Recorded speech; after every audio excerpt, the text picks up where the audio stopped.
సంజయ్ని కాపాడి ప్రాణాపాయ స్థితిలో ఉన్న మౌనిక బాలుని క్షమాపణ అడిగిన సంజయ్ ట్విస్ట్ అదిరింది. నిజంగానే ఇదంతా జరగబోతుందా? అసలేం జరిగింది అనేది ఈ వీడియోలో తెలుసుకుందాం. ఇక మౌనిక చేసిన పనికి సంజయ్ అయితే చాలా ఆనందపడుతూ ఉంటాడు. గుడ్, నువ్వు ఈరోజు మీ అన్నయ్యని నాకెవరో తెలీదు అంటూ మెడపెట్టుకుని బయటికి గెంటించేశావు చూడు, నాకు అది చాలా బాగా నచ్చింది అని అంటూ ఉంటాడు సంజయ్. అప్పుడే ఇక మౌనిక అయితే, అంటే మీరిదంతా కూడా చూస్తూనే ఉన్నారా అని అడుగుతూ ఉంటుంది. అవును, చూస్తున్నాను. అసలు నువ్వు నా ముందు నటిస్తున్నావో లేకపోతే నా మాటకి గౌరవాన్ని ఇచ్చే నాకు భయపడి నువ్వు నిజంగానే నీ పుట్టింటికి దూరం అయ్యావో అని చిన్న టెస్ట్ చేశాను. కానీ నా టెస్ట్లో నువ్వు గెలిచేశావు.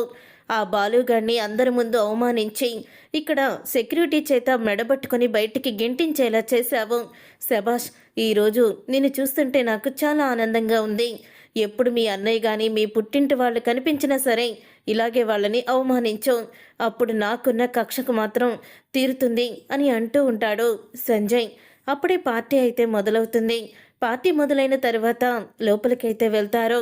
వెళ్ళాక అంటూ ఉంటాడు సంజయ్ అయితే, ఈరోజు పార్టీ ఇంత ఆనందంగా చేసుకుంటానని అస్సలు కూడా అనుకోలేదు. చూడు, మీ అన్నయ్యని అందరి ముందు అవమానించానని చెప్పి ఏడుపు ముఖం కాకుండా కొంచెం నవ్వు ముఖం పెట్టు అని అంటూ ఉంటాడు సంజయ్. అప్పుడే ఇక మౌనిక అయితే, నన్ను క్షమించన్నయ్యా అంటూ చాలా బాధపడుతూ ఉంటుంది మనసులో.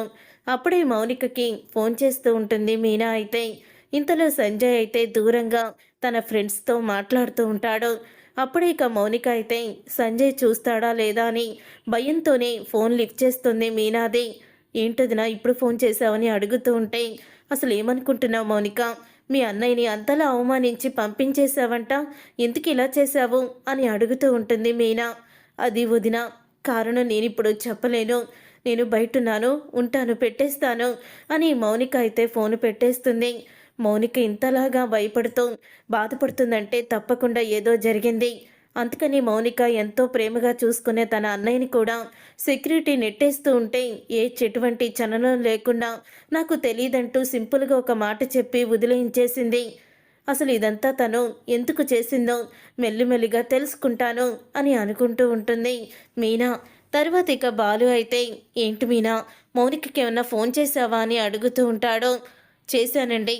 అంటే పక్కనే వాళ్ళ ఆయన ఉన్నాడంట, మీకు ఏదైనా సపోర్ట్ చేస్తే తిడతాడేమని భయంతోనే తను అలా చేసిందని అంటుంది అని అంటూ ఉంటే, అసలు వాడికి ఎందుకు మౌనిక భయపడ్డం, ఇక్కడికి వచ్చేయచ్చు కదా అని అంటూ ఉంటే, ఇన్ని రోజులు మీ వల్ల నేను చాలా ఇబ్బందులు పడ్డాను, అత్తయ్య చేత ఎన్నో మాటలు పడుతూనే ఉన్నాను.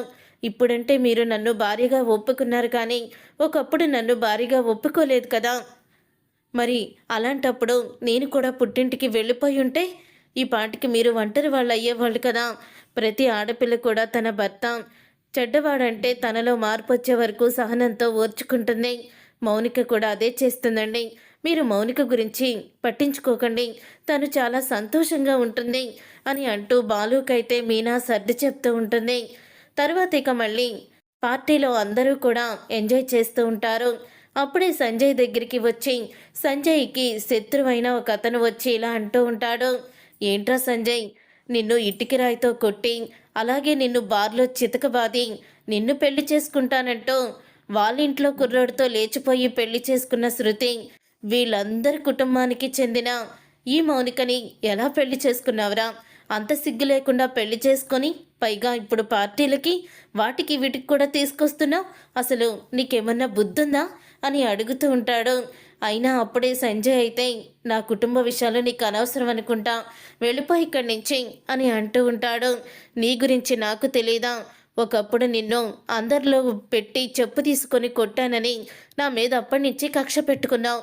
ఎప్పుడు దొరుకుతానా అని చూస్తున్నావు. నాకు అర్థమైపోయింది.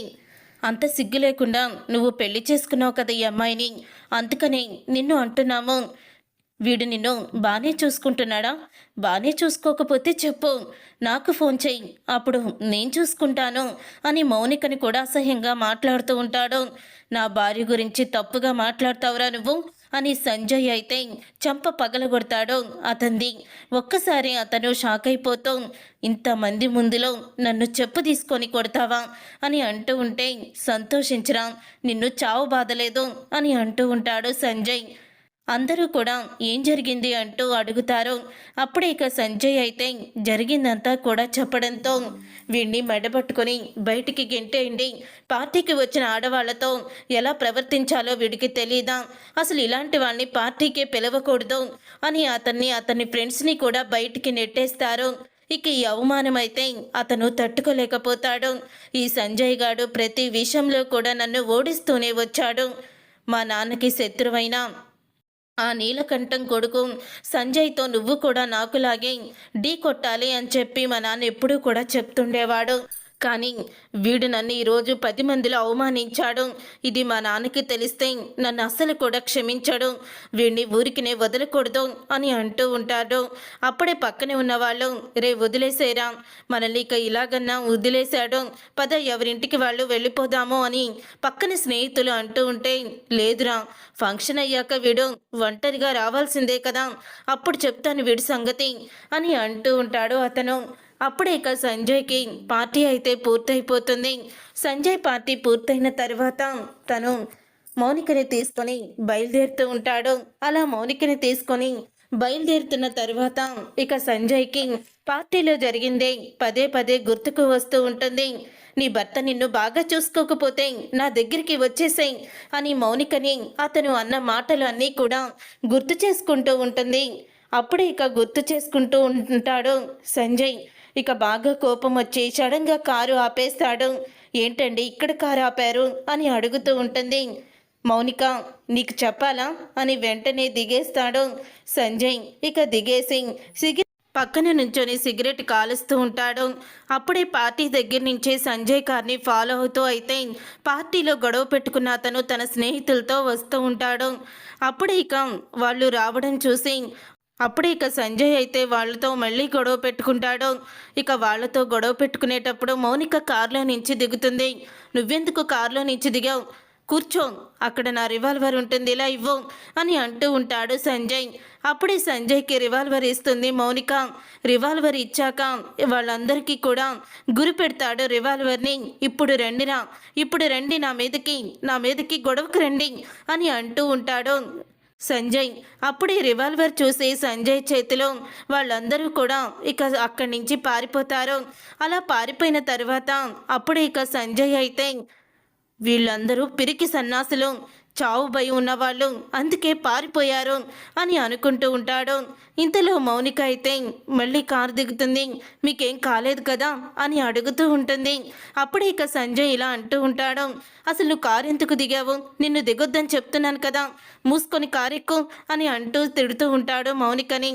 ఇంతలో ఇక సంజయ్ మీద కోపం తగ్గని అతను ఇక చాలా స్పీడ్గా కారేసుకొని వచ్చి రోడ్డు పక్కన నుంచొని ఉన్న సంజయ్ని గుద్దేసేయాలని, యాక్సిడెంట్ చేయాలని నిర్ణయించుకుంటూ ఉంటాడు. అప్పుడే ఇక మౌనిక అయితే అది చూస్తుంది అద్దంలో నుంచి. కంగారు పడుతూ కారు దిగి ఇక పరిగెత్తుకుంటూ వచ్చి ఏవండి అంటూ సంజయ్ని పక్కకి నెట్టేస్తుంది. కానీ కారు వచ్చి మౌనికని గుద్దేస్తుంది. దాంతో అందరూ కూడా షాక్ అయిపోతూ ఉంటారు. ఇక గుద్దినవాడు, వామ్మో వాడి భార్యని గుద్దావురా, ఆ అమ్మాయికి ఎలా ఉందో ఏంటో, మనం ఇక్కడ ఉండకూడదని పారిపోతారు. తర్వాత ఇక సంజయ్ అయితే స్పృహలోకి వచ్చి పరిగెత్తుకుంటూ మౌనిక దగ్గరికి అయితే వస్తాడు. అప్పుడే ఇక మౌనిక అయితే స్పృహలోనే ఉంటుంది. ఎలా ఉంది మీకు అని అడుగుతూ ఉంటుంది. నేను బాగానే ఉన్నాను, ఎందుకు నువ్వు ఇంత పని చేశావు అని అడుగుతూ ఉంటాడు సంజయ్. మీరంటే నాకు ప్రాణమండి, అందుకని మీకేమీ కాకూడదు, నాకేమైనా పర్వాలేదు, మీకేం కాకూడదని, నా మంగళసూత్రం గట్టిగా ఉండాలని నేను ప్రతిరోజు దేవుణ్ణి ప్రార్థిస్తూనే ఉన్నాను. ఈరోజు ఆ దేవుడే నా భర్తని కాపాడుకునేలా చేశాడు అని చెప్పి మౌనిక స్పృహ కోల్పోతుంది. ఇక మౌనిక అలా స్పృహ కోల్పోయిన తర్వాత అప్పుడే ఇంకా సంజయ్ అయితే మౌనికని తీసుకొని హాస్పిటల్కి అయితే వెళ్తాడు. వెళ్ళాక డాక్టర్ అయితే 24 గంటలు గడిస్తే కానీ చెప్పలేము, తను సీరియస్గా ఉందని చెప్తూ ఉంటే అప్పుడే ఇక సంజయ్కి వాళ్ళ అమ్మ ఫోన్ చేస్తుంది. రే ఇంకా ఇంటికి రాలేదేంట్రా అని అడుగుతూ ఉంటుంది. అప్పుడే సంజయ్ ఏడుస్తూ ఉంటాడు. సంజయ్ ఏడుపు చూసిన సంజయ్ తల్లి ఇలా అంటూ ఉంటుంది, రే సంజయ్ ఏమైందిరా, ఎందుకు ఏడుస్తున్నావురా అని అడుగుతూ ఉంటుంది. అప్పుడే సంజయ్ అయితే జరిగిందంతా కూడా చెప్తాడు. అప్పుడే సంజయ్ తల్లి అంటూ ఉంటుంది, ఎన్నోసార్లు నీ భార్యని వంక పెట్టుకొని నీ భార్యని అడ్డు పెట్టుకొని మీ మాంగారి కుటుంబాన్ని నాశనం చేయాలని కోరుకున్నావో, ఇంట్లో ఒక పని మనిషిలాగా చూసావో మౌనికని. కానీ ఈరోజు మౌనిక నీ ప్రాణాల్ని కాపాడిందిరా. మౌనిక లేకపోతే ఈరోజు నువ్వు నాతో ఇలా మాట్లాడేవాడివి కాదు. ఇప్పుడు తనకి ఎలా ఉంది అని అడుగుతూ ఉంటుంది సంజయ్ తల్లి. 24 గంటలు గడిస్తే కానీ మౌనిక పరిస్థితి ఏంటో చెప్పమని డాక్టర్లు చెప్పేశారమ్మా. నాకేం చెయ్యాలో కూడా తోచడం లేదు అని భయపడిపోతూ ఉంటాడు. అలా భయపడిపోతూ ఉన్న సంజయ్తో అంటూ ఉంటుంది, నేను ఇప్పుడే హాస్పిటల్కి బయలుదేరి వస్తున్నాను అని అంటూ ఉంటే, ఇంతలో మీనా అయితే సంజయ్ తల్లికి ఫోన్ చేస్తుంది. నేనండి మీనాని అని అంటూ ఉంటుంది. అమ్మ మీనా నువ్వా, ఏంటమ్మా ఈ టైంలో అని అడుగుతూ ఉంటే, ఏం లేదు పిన్ని గారు, ఎందుకో మౌనిక సైలెంట్గా ఉంటుంది. అలాగే మౌనిక గురించి ఈయన కూడా అలాగే చెప్పారు, మౌనిక పూర్తిగా మారిపోయిందని. అసలు ఏం జరిగింది పిన్ని గారు అని అంటూ ఉంటే, ఇప్పుడు అదంతా కూడా చెప్పలేనమ్మా. ఇప్పుడు మౌనిక ప్రాణాపాయ స్థితిలో ఉంది, హాస్పిటల్లో ఉంది అని అంటూ ఫోన్ అయితే పెట్టేస్తుంది. దాంతో ఒక్కసారి మీనా షాక్ అయిపోతాం. వెంటనే బాలుకైతే ఫోన్ చేస్తుంది. బాలుని రమ్మని చెప్తుంది. మనం ఫలానా హాస్పిటల్కి వెళ్ళాలి, మన మౌనిక ప్రాణాపాయ స్థితిలో ఉందంటండి అని చెప్తూ ఉంటుంది.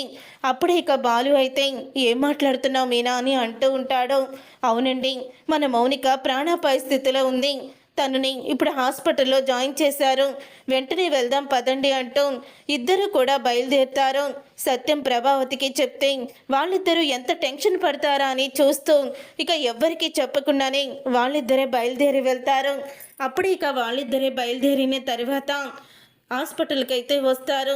వచ్చాక సరాసరి ఇక బాలు అయితే సంజయ్ కాలర్ పట్టుకొని అంటూ ఉంటాడు, ఏం చేసావు నా చెల్లెల్ని, ఏం చేసావురా, అదేం పాపం చేసిందిరా, నువ్వు ఎన్ని కష్టాలు పెట్టినా సరే అది మాత్రం ఒక్క మాట కూడా అనకుండా నువ్వు చెప్పినట్టే వింది. ఇప్పుడు పుట్టింటికి కూడా నీ వల్లే దూరం అయిపోయిందని నాకు తెలిసింది. ఈరోజు నా చెల్లెలి పరిస్థితిలో ఉండడానికి కారణమైతే నువ్వే. ఎందుకు నా చెల్లెల్ని చంపాలని చూసావు అని అంటూ ఉంటే, ఇంతలో డాక్టర్ వచ్చి ఆవిడికి బ్లడ్ కావాలి అని అడుగుతూ ఉంటారు. అప్పుడే బాలు అయితే నేను వాళ్ళ అన్నయ్యేనండి, నా బ్లడ్ సరిపోతుందా అని అడుగుతూ ఉంటాడు. సరిపోతుంది అని చెప్పి వాళ్ళు అనడంతో ఇక మౌనికకి బ్లడ్ కూడా ఎక్కిస్తారు. ఆపరేషన్ అయితే మొదలు పెడతారు. ఇంతలో ఇక మౌనికని ఆ పరిస్థితిలో చూసి చాలా బాధపడుతూ ఏడుస్తూ ఉంటాడు. బాలు అయితే ఏమీ బాధపడకండి, మౌనికకేమీ కాదు అని అంటూ ఉంటే, అప్పుడే ఇక సంజయ్ తల్లి అయితే రే ఇప్పుడు నీకు సంతోషంగా ఉందా, అది చావు బతుకుల మధ్య ఉందిరా. ఈరోజు నిన్ను కాపాడి తన ప్రాణాల్ని అడ్డేసుకుంది, అసలు తన ప్రాణాలను అడ్డేసుకోవాల్సిన అవసరం ఏంటి, కానీ నువ్వే జీవితం నువ్వే సర్వస్వం అనుకుంది కాబట్టి నువ్వు చనిపోతున్నావంటే తను ప్రాణాల్ని అడ్డుపెట్టి తను చావడానికి సిద్ధమయ్యింది అని అంటూ ఉంటుంది సంజయ్ తల్లి. మౌనిక ఇంటికి వచ్చాక మన ఇంటికి కలొచ్చిందిరా, మహాలక్ష్మి లాంటి కోడల్ని తీసుకొచ్చావనుకున్నాను, కానీ ఇలా చేస్తావని అస్సలు కూడా నేను ఊహించలేదు అని అంటూ సంజయ్ తల్లి అయితే తిడుతూ ఉంటుంది. అప్పుడే ఇదంతా తెలుసుకున్నా అప్పుడే బాలు కూడా మీరు చెప్పింది కరెక్టే, మా చెల్లెల్ని మేం కూడా పట్టించుకోలేదు, ఈ నీచుడి చేతిలో పెట్టి చేతులు దులిపేసుకున్నాము అని అంటూ బాలు అంటాడు. అప్పుడే సంజయ్ అయితే బాలు కాళ్ళ మీద పడతాడు. సంజయ్ బాలు కాళ్ళ మీద పడి అంటూ ఉంటాడు, నన్ను క్షమించు బావా, నేను చాలా పెద్ద తప్పులు చేశాను, మీ పట్ల మౌనిక పట్ల నేను చాలా పెద్ద తప్పులు చేశాను. ఈరోజు మౌనిక ఈ పరిస్థితిలో ఉండడానికి కూడా కారణం నేనే అని ఒప్పేసుకుంటాడు. ఇక దాంతో సంజయ్ అయితే తన కాళ్ళ మీద పడి క్షమాపణ అడిగేసరికి బాలు అయితే ఎంతో ఆనందపడుతూ ఉంటారు. అప్పుడే ఇక డాక్టర్ వచ్చి ఆపరేషన్ సక్సెస్ అయ్యింది, తనని చూస్తే మీరు చూడొచ్చు అని చెప్పడంతో అప్పుడు ఇక లోపలికైతే వెళ్తారు. వెళ్ళాక ప్రతి ఒక్కళ్ళు కూడా కంగ్రాచులేషన్ అయితే చెప్తూ ఉంటారు. అప్పుడే ఇక సంజయ్ అయితే మౌనిక దగ్గరికి వెళ్ళి మౌనిక తల మీద నిమిరి అంటూ ఉంటాడు, నా కోసం ఎన్ని బాధల్ని ఎన్ని కష్టాల్ని భరించావు, పెళ్ళైన మర్నాడు నుంచే నీకు ఎన్నో కష్టాల్ని పెట్టాను, నీ పుట్టింటి మీద ఉన్న కోపంతో నిన్ను చిత్రహింసలు పెట్టాను, కానీ సహనంతో ఓర్చుకున్నావు అని అంటూ చెప్పుకుంటూ వస్తూ ఉంటాడు సంజయ్ అయితే. కానీ ఈరోజు నీ ప్రాణాలని అడ్డుపెట్టి నా ప్రాణాలని కాపాడాలనుకున్నావు, అలాగే నేను కూడా నిన్ను అలాగే చూసుకోవాలి కదా. ఈ రోజు నుంచి నువ్వంటే నాకు ప్రాణం మౌనిక, ప్రాణానివి అని అంటూ ఉంటే అప్పుడు ఇక స్పృహలోకి వచ్చిన మౌనిక కళ్ళంటలోంచి నీళ్ళు వస్తూ ఉంటాయి. ఈసారితో నిన్ను వదిలి నేను ఎక్కడికి వెళ్ళను, నువ్వే నా ప్రాణం, నువ్వే నా సర్వస్వం, నువ్వు లేని జీవితాన్ని నేను ఊహించుకోలేకపోతున్నాను అని అంటూ సంజయ్ అయితే మౌనికతో చెప్తూ ఉంటాడు. అప్పుడు ఇక మౌనిక అయితే ఇన్ని రోజులకి మీలో మార్పు వచ్చిందండి, చాలండి చాలు అని ఎంతో ఆనందపడిపోతూ మౌనిక అయితే ఉంటుంది. చూసారుగా ఫ్రెండ్స్, రాబోయే కథలో ఖచ్చితంగా ఇలాగే జరగబోతుంది. మరి ఇలాగే జరిగి సంజయ్ మౌనిక ఇద్దరు ఒకటైపోవాలని కోరుకునే వాళ్ళు వీడియోని తప్పకుండా లైక్ చేసి మా ఛానల్ని సబ్స్క్రైబ్ చేసుకొని పక్కనే ఉన్న గంట సింబలపై ఆలని క్లిక్ చేయండి. అప్పుడే మేము పెట్టే ప్రతి వీడియో మీరు మిస్ కాకుండా చూసేవచ్చు.